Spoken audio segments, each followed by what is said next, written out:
Now we move on to the discovery conversation, and when we do this, there are 4 distinct parts. And I'm going to go through these and then break them down real quickly. First, it's asking a focused question about what's most important to the patient. Not you, not based off the intake form that you think the patient wants to know, but what's most important to them, and you need to have them tell you what they want to talk about. The second part of this is digging and asking open-ended questions and layering and getting their story.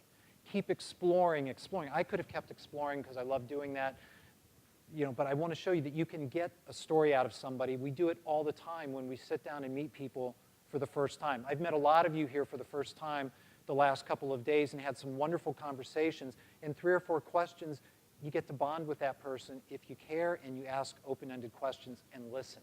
Key thing is listening. The third part of this is uncovering the motivation and the emotion, and this is where the key lies right here.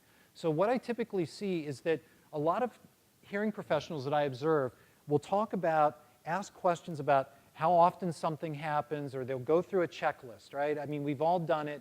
I was guilty of it before. I was simply confirming a yes and no checklist that the patient would fill out in my waiting room. And I'd say, okay, you told me you have trouble hearing and people are mumbling, and you go down the list and you say, okay, how often does this happen? A few times a week. Okay, great. Let's go in and do the hearing test and see how much hearing loss you have. What have you just done? You've already told the person you have hearing loss, and you haven't done anything, okay?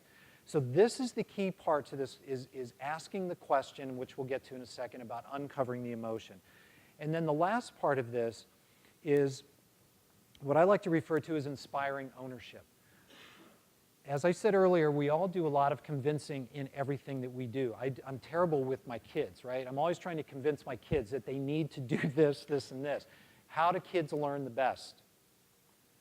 Right? They have to experience it the hard way. They have to live it, and that's how they experience it. Then they own it, okay? The conversation I had with my daughter a couple days ago was a classic example of not getting her schoolwork done, getting a couple bad grades, and then we said, well, I just told her, Aaron, what should I do about it? Dad, I guess you're going to have to take my iPhone away for a few days. And I said, okay, well, then that's what we're going to do. She owned the problem. I didn't say, you're going to lose your iPhone, right? It's, I guess I'm going to lose my iPhone, okay? So inspiring ownership is you want that patient to feel motivated to want your help, okay? And not having you do all this convincing based on the data and things like that.